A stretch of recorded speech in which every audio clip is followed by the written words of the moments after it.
Good afternoon, everyone. Happy Friday. Today, we are joined by National Economic Council Director Brian Deese, who will highlight some key aspects of the executive orders the President is issuing today related to the economy and underline their impact on American families and workers. Brian is kind enough to take a few questions. I didn't have to twist his arm too much, but he does have to go to a briefing with the President, so I'll be the bad cop and come up when he has to cut it off. Go ahead, Brian. Thanks, Jen. So I wanted to just take a couple of minutes to talk to you about the executive actions that the President will take today. But just start with a little bit of context. Our economy is at a very precarious moment. We are 10 million jobs short still of where the economy was when this pandemic started. Last month, the economy lost jobs for the first time since last spring. Retail sales fell last month, and just yesterday we saw another 900,000 Americans file for unemployment insurance. That's a weekly rate that is higher than any week during the Great Recession. It's a moment that requires decisive action to beat this pandemic and support the economic recovery that American families need. That's why a week ago, President Biden laid out a comprehensive American Rescue Plan, a plan that is focused on changing the course of the pandemic, getting students back in school, and giving families and businesses a bridge to the economic recovery, while also addressing the stark inequities in our economy that this crisis has exposed. We have been engaging closely with members of Congress, with governors, mayors, business and labor organizations in the weeks since, and will continue to do so, and hope that Congress will move quickly to consider this important proposal without delay. At the same time, the American people are hurting and they can't afford to wait. They need help right now, and that's the motivation behind the actions that the President will take today. I want to be very clear, these actions are not a substitute for comprehensive legislative relief, but they will provide a critical lifeline to millions of families. So just to get into the specifics, the President will sign 2 executive orders today. The first directs agencies to consider a number of actions that will provide emergency relief for working families affected by the COVID-19 crisis within existing authorities, and helping to correct some of the errors or omissions of the prior administration in providing families with relief. I just want to touch on a couple elements that are in that executive order to give you a sense of what we're talking about. On the issue of food insecurity, which is a growing crisis in America of hunger, nearly 30 million Americans last week said that they didn't have enough food to put on the table. So the President will ask the Department of Agriculture to consider taking immediate steps to provide nutrition assistance to hard-hit families. First, by increasing pandemic EBT benefits by about 15%. This is the program that is aimed at supporting families who traditionally rely on the school lunch program to provide meals to millions of kids through their schools. So in the pandemic EBT program provides direct assistance to families to cover those costs. But the way it is being implemented today doesn't get to the full costs necessary. So with these changes, an eligible family with 3 children would get about an additional $100 over 2 months to help pay for food. Second, increasing the SNAP benefits, emergency SNAP benefits for as many as 12 million low-income Americans. This is the core program targeted at preventing hunger in America. And these changes, again, for a family of 4 would mean about a 15 to 20% benefit increase. And third, revising the Thrifty Food Plan, which is really the basis for determining the SNAP benefits, is out of date and needs to be updated to better reflect the cost of a healthy diet. Another element of this executive order is to promote worker safety. And here, Biden will ask the Department of Labor to consider clarifying that workers have a federally guaranteed right to refuse employment that would jeopardize their health. And if they do so, they will still qualify for unemployment insurance. This is a common sense step to make sure that workers have a right to safe work environments and that we don't put workers in the middle of a pandemic in a position where they have to choose between their own livelihoods and the health of they and their families. The second executive order that the president will sign is focused on the jobs of federal workers and on federal contractors. He will direct his administration to initiate a process starting today that would allow him within 100 days to issue an executive order requiring federal contractors to pay at least a $15 minimum wage and provide emergency paid leave to workers. This was something that the president talked about on the campaign, that when we're using taxpayer dollars, federal contractors should provide the benefits and pay that workers deserve. The order will also protect and empower federal employees who've dedicated their careers to serving the American people, many in very difficult circumstances during this pandemic. And the steps will include restoring collective bargaining power and worker protections for federal workers, eliminating Schedule F, so-called Schedule F, which has threatened the protections of career employees and also provided a potential pathway to burrow political appointees into civil service. And also promoting a $15 minimum wage by directing the OPM, the Office of Public Management, to develop recommendations to pay more federal workers at least $15 an hour. Finally, just one final note, in addition to the executive orders that we'll be issuing today, we will be focusing on another key priority of the president and the vice president, which is equitable relief to small businesses.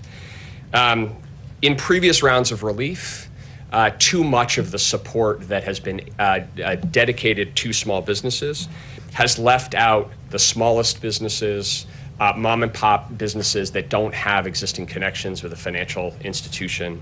And in particular, Black, Latino, Asian, and Native American-owned businesses were shut out completely. And a lot of that is because the outreach and communication from the federal government was either unclear or just non-existent.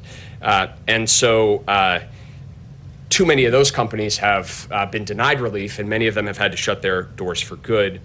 The president is completely focused on changing that.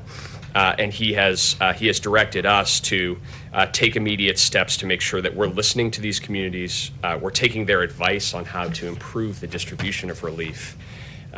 So just this morning, I met along with representatives of the Small Business Administration with dozens of groups representing Black and brown-owned businesses and other underserved communities, as well as lenders, to hear their ideas on how we can improve communications and act on them. We discussed the president's idea of having navigators who are dedicated to helping small business owners find the right relief programs, fill out paperwork, get the money into their bank accounts, the kind of support that many of these businesses don't have because of embedded relationships that more well-connected businesses do. There are some groups out there in the country who are doing this really successfully. We're determined to learn from them and to scale those efforts nationwide.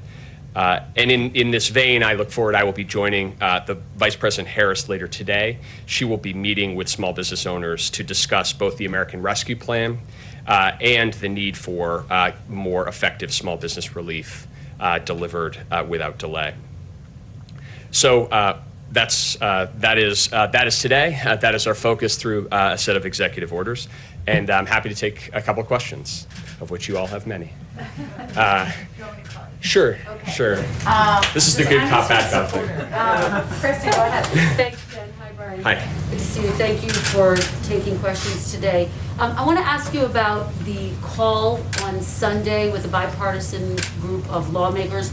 What can you tell us about the call? Will President Biden be on the call? And what is your message to moderate Republicans like Mitt Romney, who say the economy can't have another stimulus after you just passed a $900 billion relief package last month? Yeah, thanks, Kristen. So the president has made clear to his team that we should be reaching out to members of Congress from both parties to make the case for the rescue plan and to engage with them, understand their concerns. So that's what we're doing. Both myself and senior members of the team.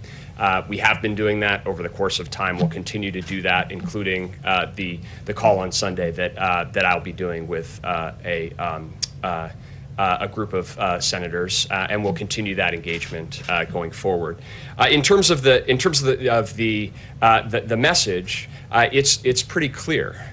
We're at a precarious moment for the virus and the economy.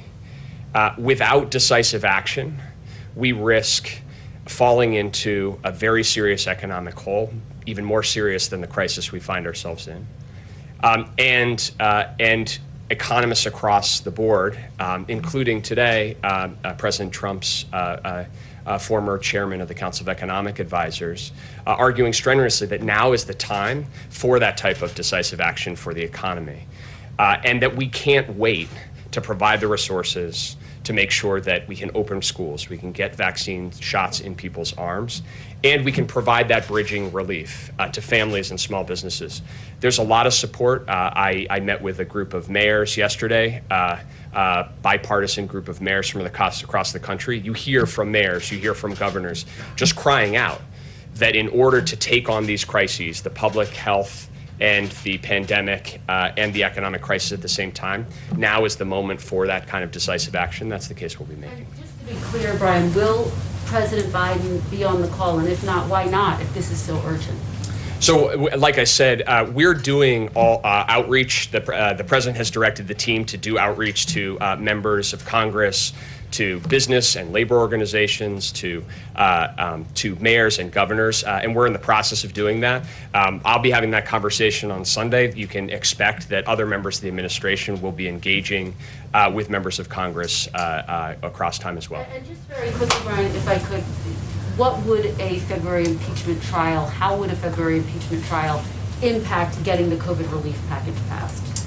Look, I think that we are facing right now a period of multiple crises. And what we're going to need is to be able to act on multiple fronts. And so that's certainly, we understand, and as Jen has spoken to, we understand that the Senate has a constitutional obligation in this context. But we also have these pressing economic and pandemic priorities as well. So that's why we're engaging. That's why we're focused on making the case, and certainly with the expectation that Congress will heed that call and move forward. I promise to do a whole briefing after this, so just we'll do econ questions for Brian. Go ahead. Thank you very much. If you are able to pass this nearly $2 trillion plan, do you envision this being the last round of stimulus, or do you think you may need to do more? What I can tell you is if we don't act now, we will be in a much worse place, and we will find ourselves needing to do much more to dig out of a much deeper hole. So what I can tell you is the single most important thing economically right now is to take decisive action along the lines of what we've laid out in this rescue plan. And you hear, again, from economists across the board, whether it's the Federal Reserve, the International Monetary Fund, and economic experts across the political spectrum as well. When you're at a moment that is as precarious as the one we find ourselves in, the risk of doing too little, the risk of undershooting far outweighs the risk of doing too much. And that's the economic logic, the economic case behind this package. I think you've also heard the president clearly explain that his economic approach is one where rescue and recovery need to come together. And he'll be speaking more about his recovery plans in the coming weeks that are about building back better, an urgent priority to start creating the kinds of good jobs that we know we're going to need coming out of this crisis. And after the recession, it took nearly a decade to get the country back to full employment under the Obama administration. If you're able to pass this rescue package, how long do you think it will take for every American who wants a job to be able to have one? Well, I would just point to, just one example of an independent analysis that was done of the American Rescue Plan by Moody's. And what they said, what they found was that if we passed the American Rescue Plan now, we could see 7.5 million jobs created just this year. And we could see a return to full employment a full year ahead of what is projected if we don't. So those are the stakes involved. And without this kind of decisive action, we're going to have a much deeper economic hole. And that's why we are so focused on making the case for decisive action now. Justin? Thanks, Jen and Brian. I wanted to follow on Walker's question a little bit. The president has talked about seeking unity on this bill, but also being clear-eyed when there's policy differences. So I'm wondering if after this call, which is with sort of the bipartisan coalition that you'd need to get this bill passed, if you expect to know whether the White House will pursue legislation, bipartisan legislation, or sort of head towards legislation through reconciliation. And I'm also wondering if you could talk about what sort of red lines will be, the point at which you say, okay, if you're not willing to negotiate about this in the bill, we're going to just start working with Democrats, as Speaker Pelosi and others have encouraged you to do. Yeah. Well, I guess I'd say two things to that. The first is, if you look at the elements of the American Rescue Plan, it was designed with a bottom-up focus on what are experts saying is the actual need. What's the actual need to get schools open? What's the actual need to have a national vaccination distribution plan to underwrite the strategy that you heard Dr. Fauci and the president talk about yesterday? And what's the need to support families and businesses during this transition? And the second thing is that as a result of that, I think we're seeing a lot of support. As I said, bipartisan mayors, bipartisan governors, business organizations, Chamber of Commerce, Business Roundtable, economists across the board saying this is an appropriate response to an unprecedented economic circumstance. So that's the approach that we are taking, and that's the perspective that we are bringing here. And I think that we are heartened to see that kind of support. And that's the conversation that we're going to have with members of Congress, be they Republicans or Democrats, including, looking at where we are, where we've come over the last year and the lessons we've learned, that without decisive action, we know the consequences. And so now is a moment not to undershoot or to wait and see. Now is a moment to act. Right. I guess my question is, I think a lesson that a lot of President Obama and others have talked about from the ACA fight was continuing to court Republican support beyond a point of it being productive. And so I'm wondering, for you guys, what is the decision point going to be where you might have Republican mayors, but it doesn't look like you have Republican senators right now? At what point do you say this is no longer worth kind of pushing forward? We're making the case. We are engaging. We're having conversations. We're listening.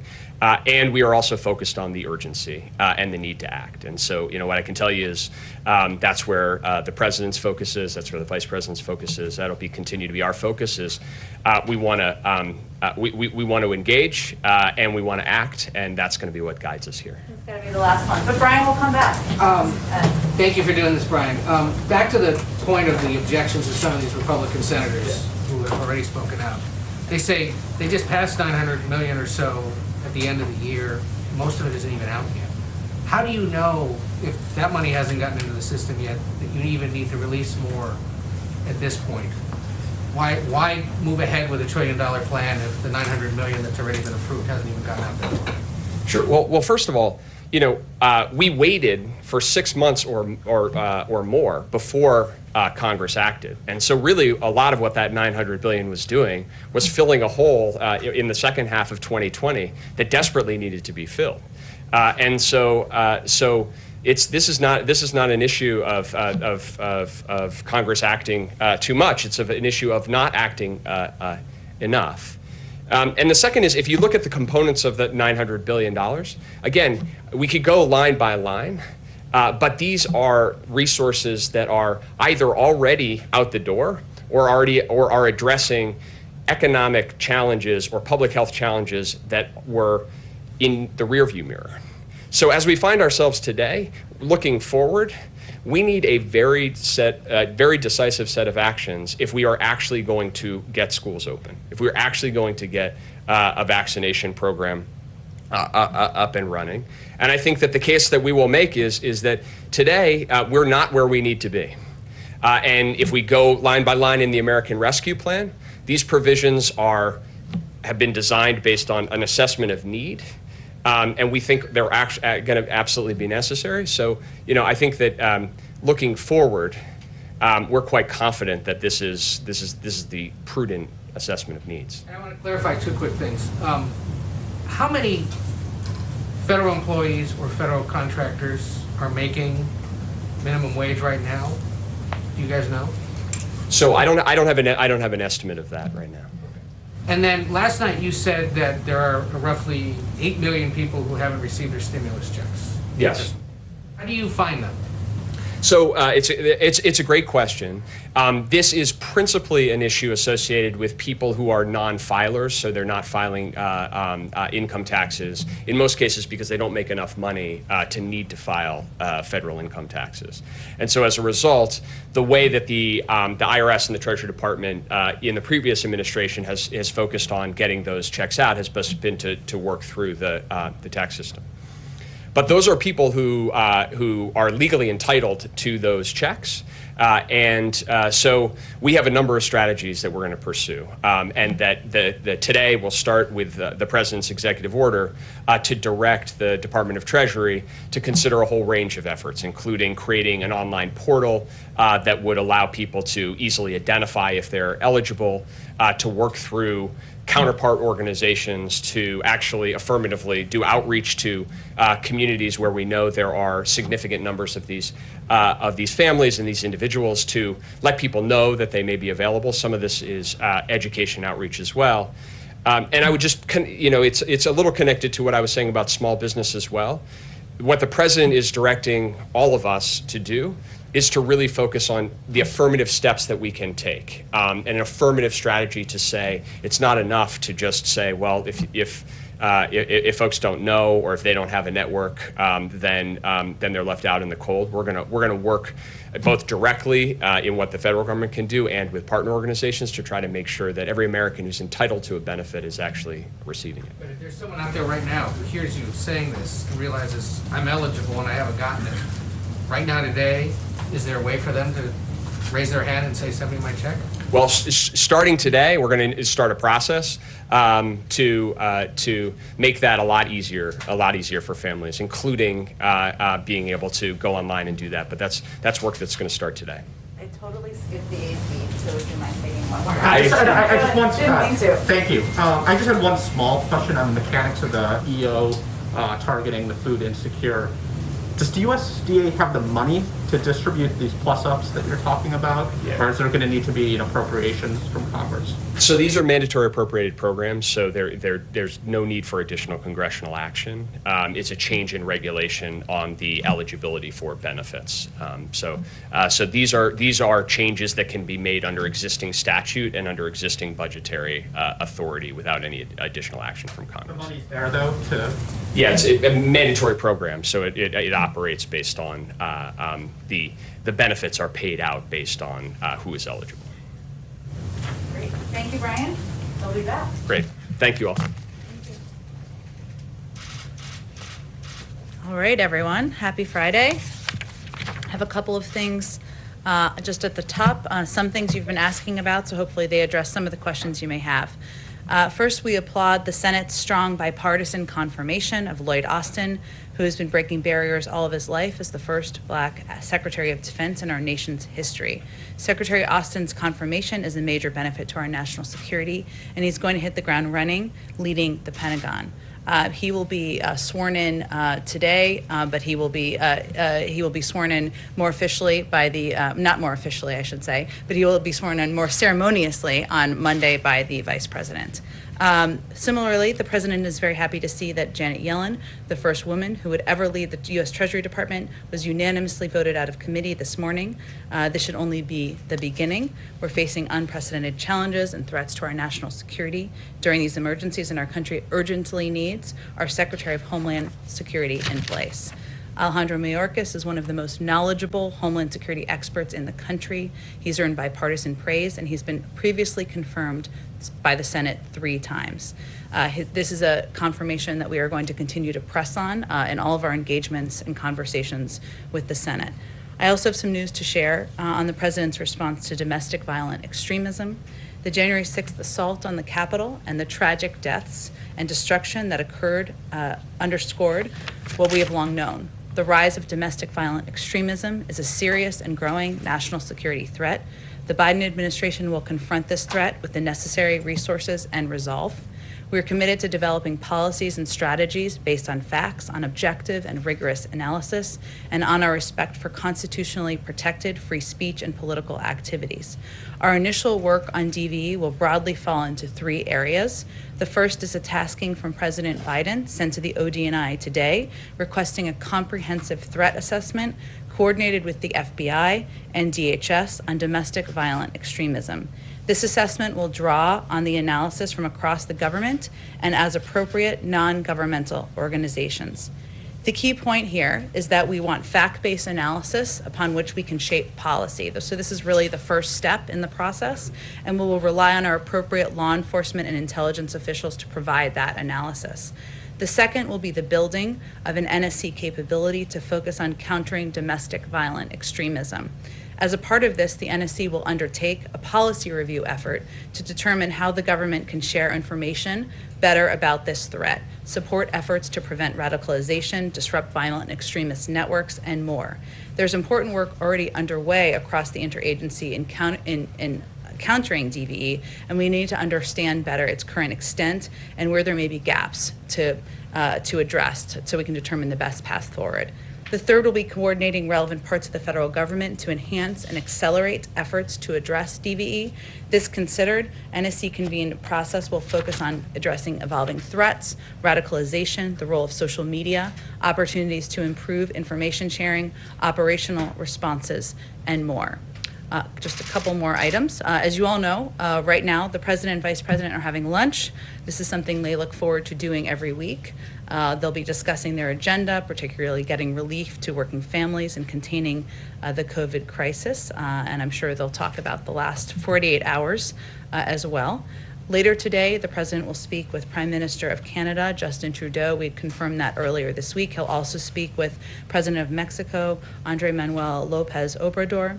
We'll have readouts of both of those calls when they happen. Yesterday evening, the First Lady held a virtual event to honor and show gratitude for the hard work of educators across the country, especially during this difficult time of COVID-19. She was accompanied by the presidents of both the American Federation of Teachers and National Education Association. Over 11,000 educators attended the virtual meeting. Today, she will tour the Whitman Walker Clinic in Washington, D.C. to highlight and promote support services for cancer patients and caregivers. And while I know that was in our guidance, we want to use this platform here to also share with you information about both the Vice President and the First Lady moving forward. One more item as well. Earlier this morning, or late this morning, I should say, the President called General Daniel Hokanson, who is the head of the National Guard, to thank him for not just his work of the last few weeks, but the work of the National Guard over the last several years. He talked about his own personal commitment and connection to the National Guard, given his son had served previously. And he offered assistance, any assistance needed of both the government, but also on a personal level, and asked him to reach out if there was anything that he ever needed. I will stop there. Just a few updates. So, Amar, why don't you kick us off? Thank you. I know this has been asked of you several times, but now that there is a impeachment trial imminent, does President Biden have a opinion on whether former President Trump should be convicted? And then secondly, with how this is going, you're now getting a little bit of momentum on confirmations. You have all that you need to get going on coronavirus, on the economy, and so forth. Is this just going to slow everything down? And does it also take away from the ability to unify? Well, first, remarkably, at this moment in history, we have some recent precedent of the Senate conducting an impeachment trial while also doing the business of the American people. And when the trial was being conducted last January, there were also hearings that were happening nearly on a daily basis, and we expect that type of work to continue. I'll also note, purely on an operational level, the House can also proceed and continue to do the work on the American Rescue Plan, move that forward, and we certainly expect and hope that they will do that. But what the president's view is what cannot be delayed through this process is his proposal to get relief to the American people at this time of crisis. So he's confident, he remains confident after serving decades in the Senate that the Senate, members of both parties can walk and chew gum at the same time and can move forward with the business of the American people. Does he believe that former President Trump should be convicted? Well, he's no longer in the Senate, and he believes that it's up to the Senate and Congress to determine how they will hold the former president accountable and what the mechanics and timeline of that process will be. Just on DVE, if you don't mind, are the tools and methods available to federal law enforcement? Are they what we need right now? Are we still stuck in sort of a post 9/11 mindset? And does there need to be really broad, radical rethinking about how we sort of approach things in the federal law enforcement?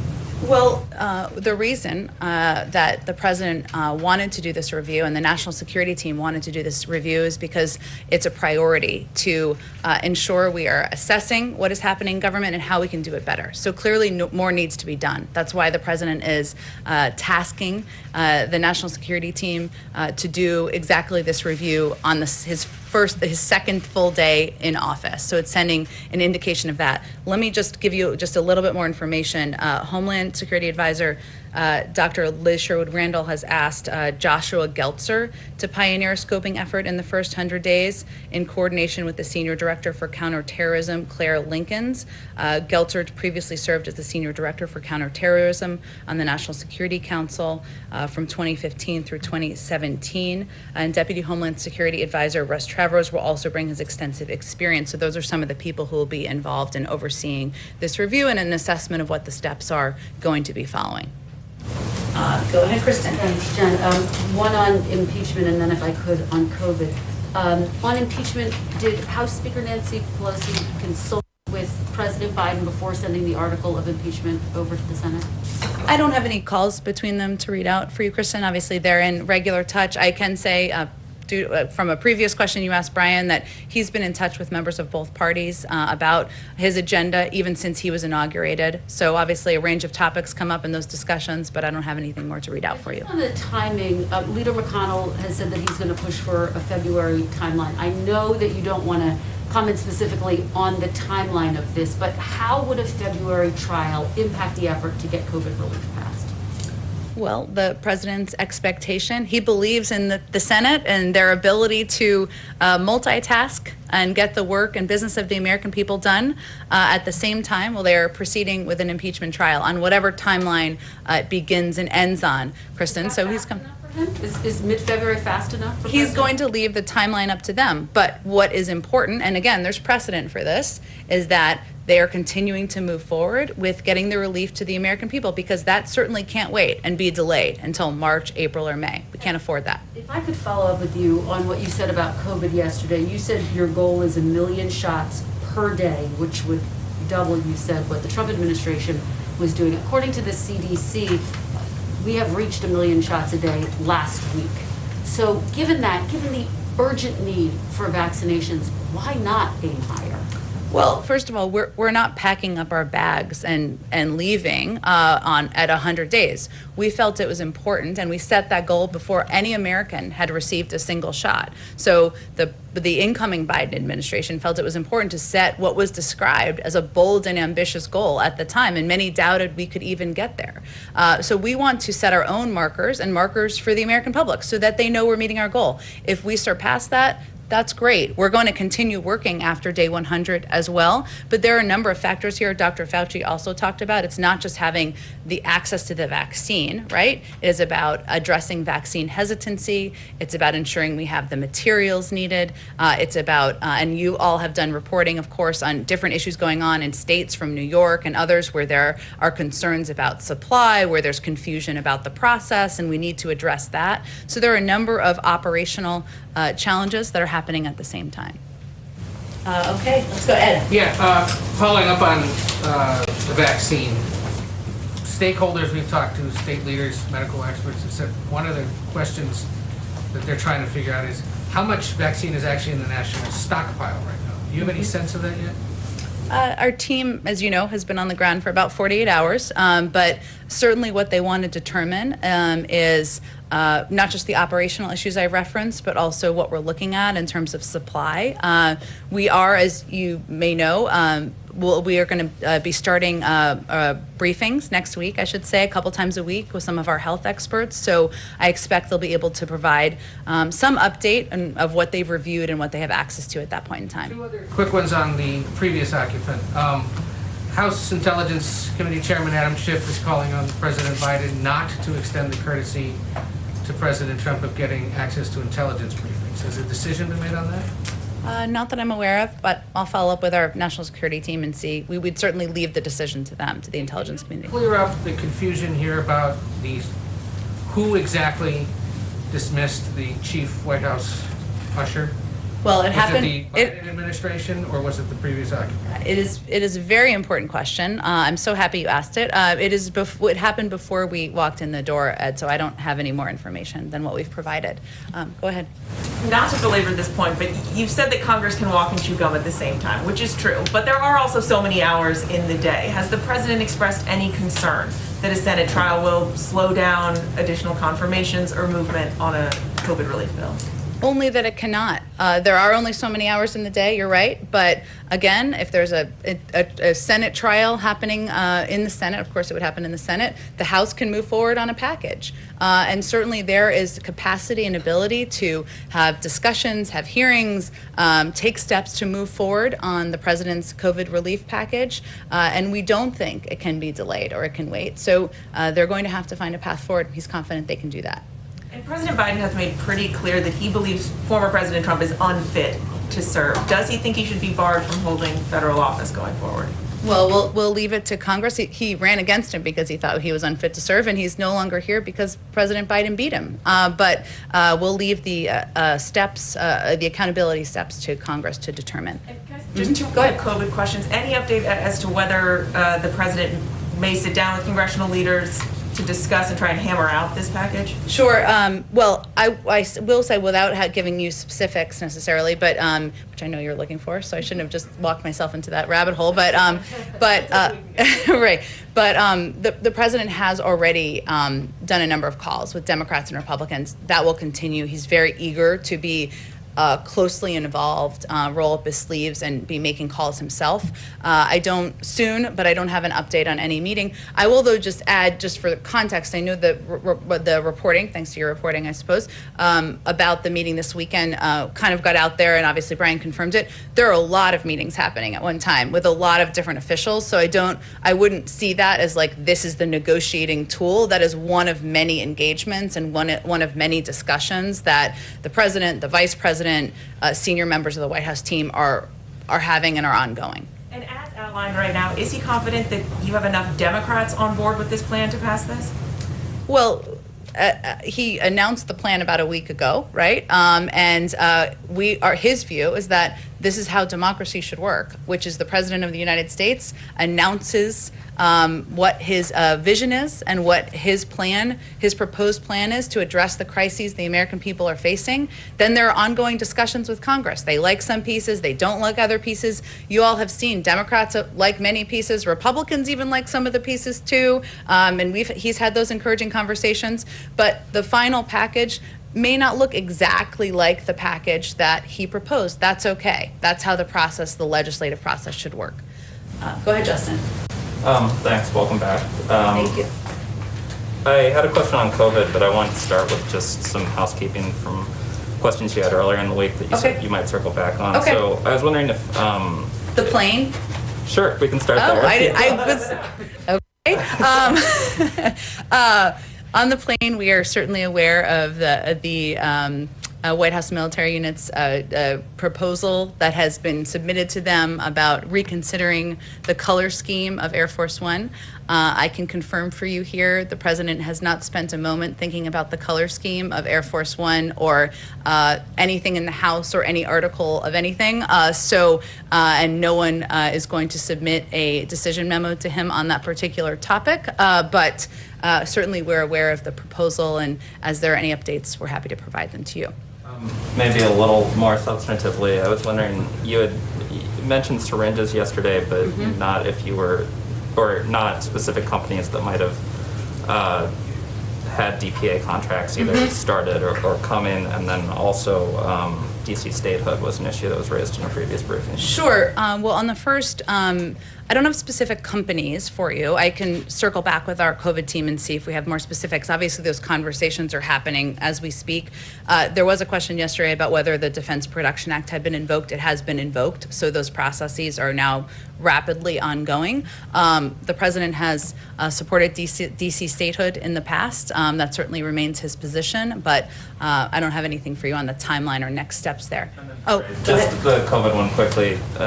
A kind of trademark of the last administration's efforts were that there would be a big announcement like Jared Kushner's testing website, and then no timeline put on it, and it never really materialized. So I was interested when the chief of staff last night said that there would be a central clearinghouse for vaccine information, and I was wondering if you could provide a sort of expectation or a timeline on when Americans could expect that there's a .gov email address or .gov website or a phone number that they could go to find out their specific vaccination information. Well, I know all members of my family are also asking the same question, as I'm sure yours are.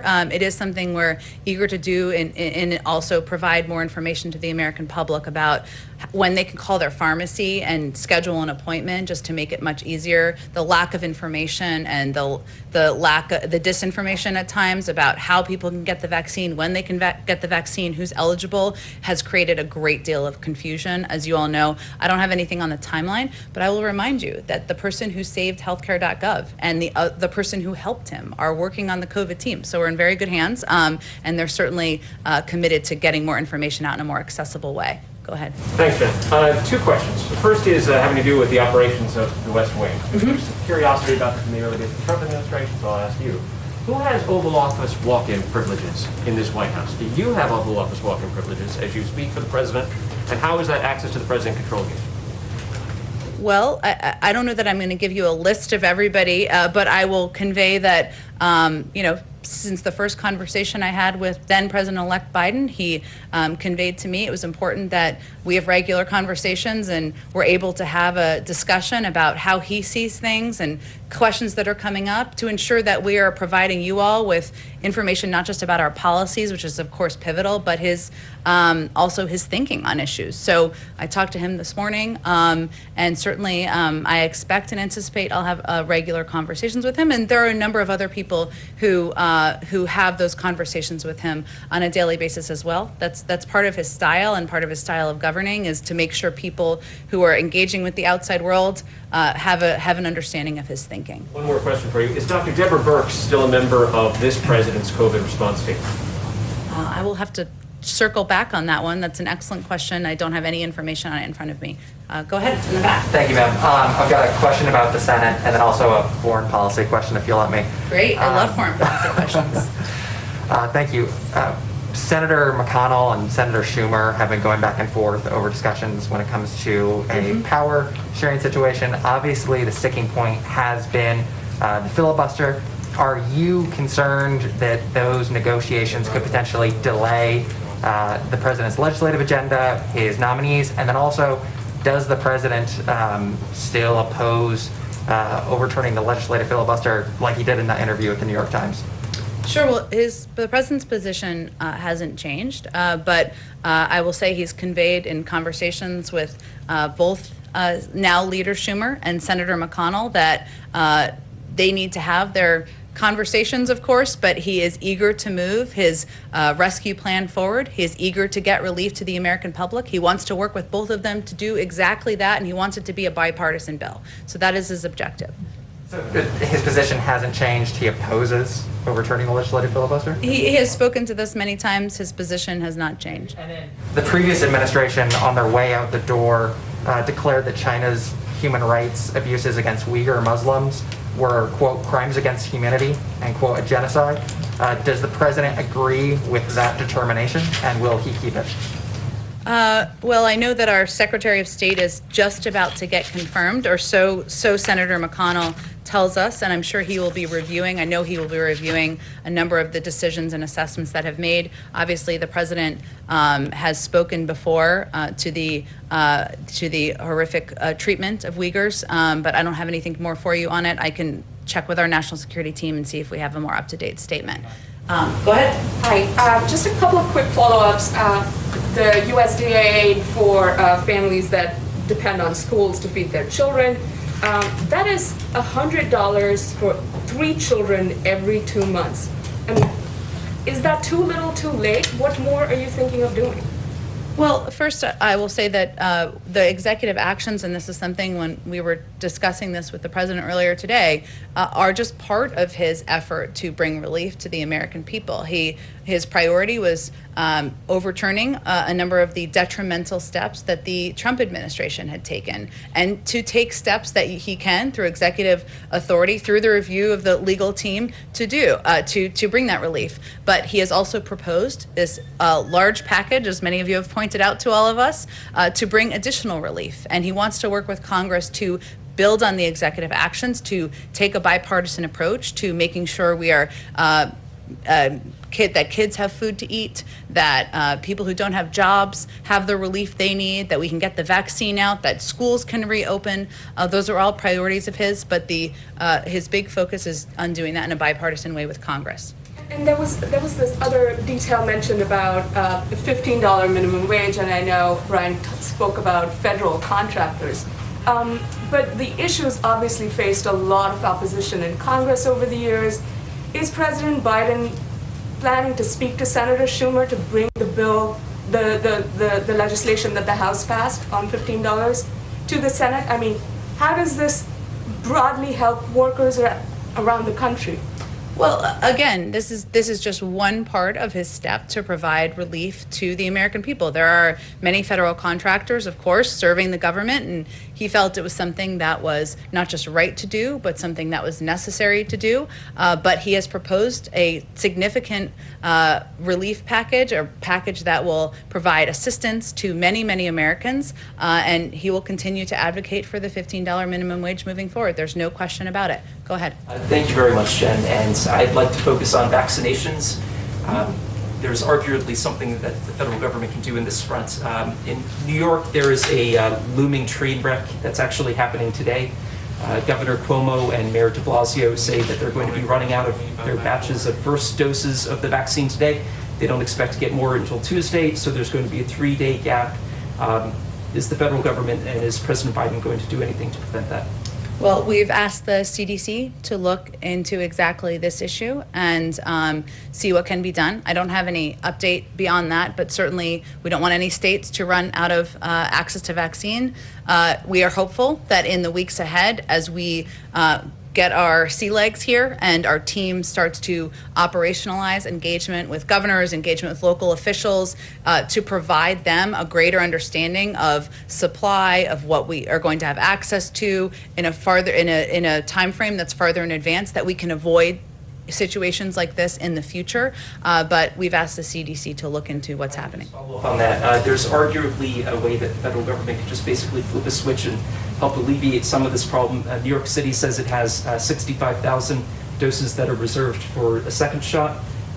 Is the federal government considering allowing those to be used for the first shot so that there is not this 3-day gap of first shot vaccinations? Well, as you know, in the past, we have advocated for releasing additional access from the reserves, but we have really deferred to health and medical experts. So that's why we have asked the CDC to look into what the options are.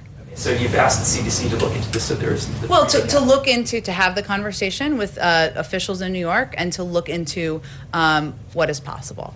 But I don't want to get ahead of them. We want to lean into health and medical experts to make the decisions. Go ahead. Thanks, Jen. One of the executive orders that was signed yesterday requires that international travelers quarantine or self-isolate. Is the administration going to do anything to enforce that rule, or is it mostly an honor system?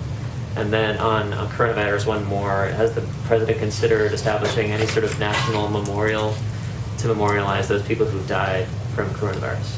Sure. Both are excellent questions, and the first one I should have information on, but I'll have to follow up with you on both of them. I'm not aware of a discussion about the second piece, so that's an interesting idea, and I will bring it back to people and see if there's more to say.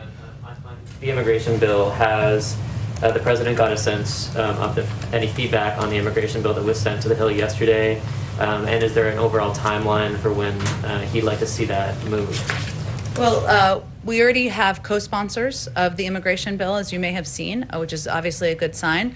There are a number of experts, as you know, because I'm guessing you have covered this issue for some time, if you're asking with a level of detail, who have worked on immigration reform, had bipartisan discussions in the past, and we are hopeful that this proposal, that this bill that we sent forward yesterday, will be an opportunity for a reset to really restart those discussions. But we expect that will be the first step here, and that we're hopeful that the components of this proposed bill, which are different from what has been proposed in the past, because it includes smarter security, it includes a path to citizenship, but it also includes funding to address the root cause, will help be the basis of those discussions, and we would like to see them move forward quickly.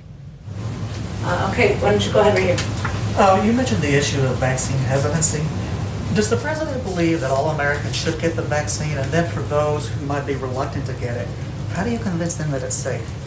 Well, he does. The more people who are vaccinated, the safer we are. And that health and medical experts have also conveyed that. That's what I'm quoting. In terms of addressing vaccine hesitancy, it's a big challenge. You heard Dr. Fauci talk about this yesterday, and it will be easier for the first tranche of Americans to convince them to get the vaccine. They're just looking for information on where to go and how to sign up and how to get grandma to come with them. It is really the next layer of people who are concerned, as you alluded to, about the safety and about the efficacy. And unfortunately, there is a larger than should be percentage in minority communities, communities of color. And so we've been quite thoughtful, or we want to be quite thoughtful about how we do outreach and engagement. Obviously, it's making it accessible, so ensuring we have these community centers and health centers that can provide the vaccine, but also who's communicating on behalf of the government or on behalf of the safety of the vaccine. The president certainly will be doing that. The vice president will be doing that.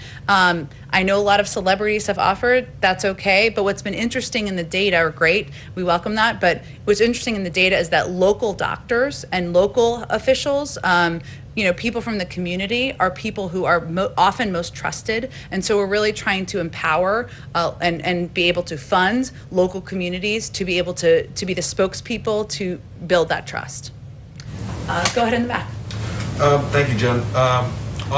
You mentioned that the COVID package, the talks may evolve, it may change the package, and there are already some things that you feel like there's bipartisan support for.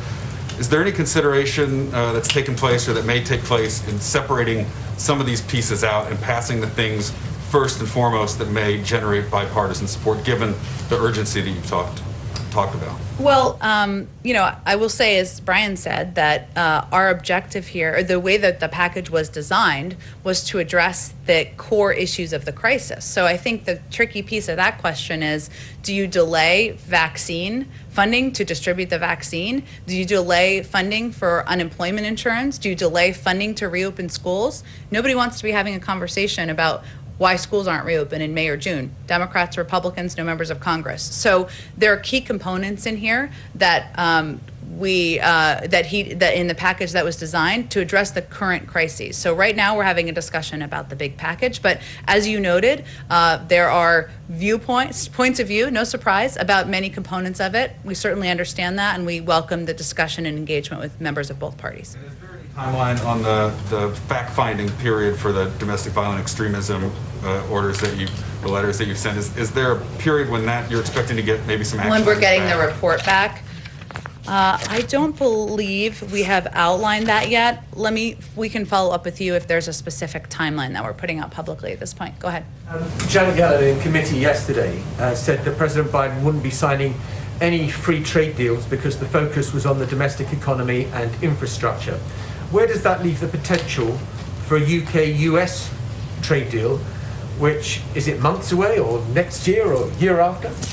Well, I can't give you any timeline. I will say that what is important to the president and also our national security advisor, Jake Sullivan, is that we do everything we do must help advance working families and the American middle class. And that certainly includes any trade agreements. And that is part of their objective and how they would approach it. But as you noted, at this point in time, we're working to get the pandemic under control, provide economic relief to the American public. We, of course, can do multiple things at the same time, but those are our primary priorities at this point. Can I ask what happened to the Churchill bust and what should be read about its removal from the Oval Office? Oh, such an important question. It's the plane of today. I will follow up on that. I don't have, it is something that may certainly be existing in the complex, of course. I'm very familiar with the bust, but we will circle back with you if there's more to update you on that. Go ahead. Actually, two follow-ups to what they were just asking you. On domestic unrest, first of all, does the president have any comment on the ongoing violence in Oregon and Washington State that we've seen in recent days?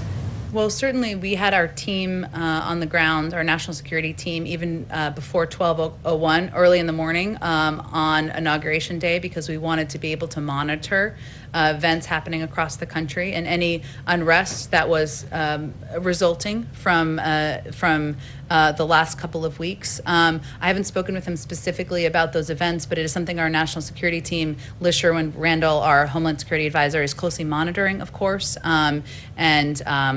But if we have an additional update, I'm happy to provide it to you. Two more. He's speaking with the leaders of Canada and Mexico. Any word on who else is next? And has there been any discussion about when or under what conditions he, the Vice President, the Secretary of State, would fly overseas to meet with world leaders? So despite his desire, my desire, if that matters, to do a foreign trip, I think it will be a bit of time. I don't have an update for you on when that will take place at this point, but I would expect he'll have, of course, additional foreign leader calls next week. As has been the case with our national security team, you can anticipate that those will start with our allies and partners, including many of the Europeans, but I don't have a specific day-by-day calendar for you at this point. This is his first weekend in the White House. Does he still plan to go to Mass every weekend? And has he picked a parish here in the Washington area or a place where he plans to go? Well, his faith is certainly quite important to him, as you know, from covering him, and I would expect that he attends church, continues to attend church very regularly. He has not selected a church yet, but if and when that happens, we'll certainly keep you updated. Let's see, I haven't taken go ahead, all the way in the back. So Japan is planning to host the Tokyo Summer Olympic Game in 6 months, but they have not made a final decision if it will go on as planned or be cancelled because of the pandemic. So does the White House expect to be a game on as planned, or is President Biden confident to be a safe Olympic game in Tokyo? And does he feel safe to send Chief USA members to Tokyo this summer? Well, as a big Olympics fan, I'm certainly looking forward to it. But I have not talked to the president or our national security team about plans for this summer or the games. So we'll have to take that question too and circle back with you. But did you have another one? Maybe I can get another one. Yeah. How about the President Biden's Indo-Pacific policy? I'm talking about Japan and North Korea. I understand Mr. Sullivan does talk with his Japanese counterpart. But what is U.S. policy on Japan? Well, U.S. policy on Japan as it relates to North Korea? Both. Okay. The president's view is, of course, that is without question that North Korea's nuclear, ballistic missile, and other proliferation-related activities constitute a serious threat to the international peace and security of the world and undermine the global non-proliferation regime, and we obviously still have a vital interest in deterring North Korea, as does Japan, of course. We will adopt a new strategy to keep the American people and our allies safe. That approach will begin with a thorough policy review of the state of play in North Korea in close consultation with South Korea, Japan, and other allies on ongoing pressure options and the potential for any future diplomacy. So I will say we will, as we have historically, the United States will work closely with partners in the region to determine a path forward and work together on deterrence. TPP. Is President Biden considering to rejoin the TPP, Trans-Pacific Partnership? Well, again, I think, President Biden knows TPP wasn't perfect and believes we need to make it stronger and better. But at this point, our focus and his focus as it relates to the economy is on doing everything we can to advance working families in the American middle class. And so that will be his focus in the coming months. Go ahead, Justin. Just a quick one on Inauguration Day. China sanctioned a number of outgoing Trump administration officials. I know the NSC has put a statement out kind of denouncing that, saying that it was a political act, but there's been a call from some Republicans on Capitol Hill to either retaliate with sanctions against Chinese officials or to expel the ambassador here in Washington. I'm wondering if you're contemplating either of those actions. For those who didn't have the statement, well, I'll just, because it was there's been a lot going on this week, I think we can all agree. The Biden-Harris administration has noted China's sanctioning of more than 24 former Trump administration officials, imposing these sanctions on Inauguration Day, as they did is seemingly an attempt to play partisan divides. Americans of both parties should criticize this unproductive and cynical move. And President Biden looks forward to working with leaders in both parties to position America to outcompete China. I don't have any additional update, though, on other considerations.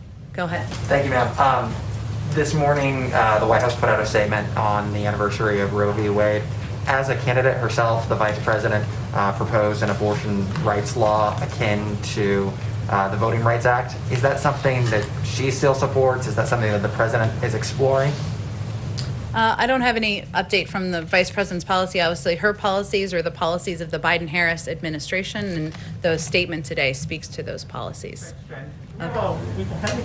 Oh, we have ventured to get you a week ahead, and I promise that we will do it in the future, but we don't have any really detailed specifics to share with you at this point in time, other than the president will not be leaving the DMV, I can assure you, next week, and he will continue to sign additional executive actions and engage with members of Congress. We will have a more detailed schedule, but we're still ironing out all the specifics. Thank you, everyone. Let's do this again on Monday.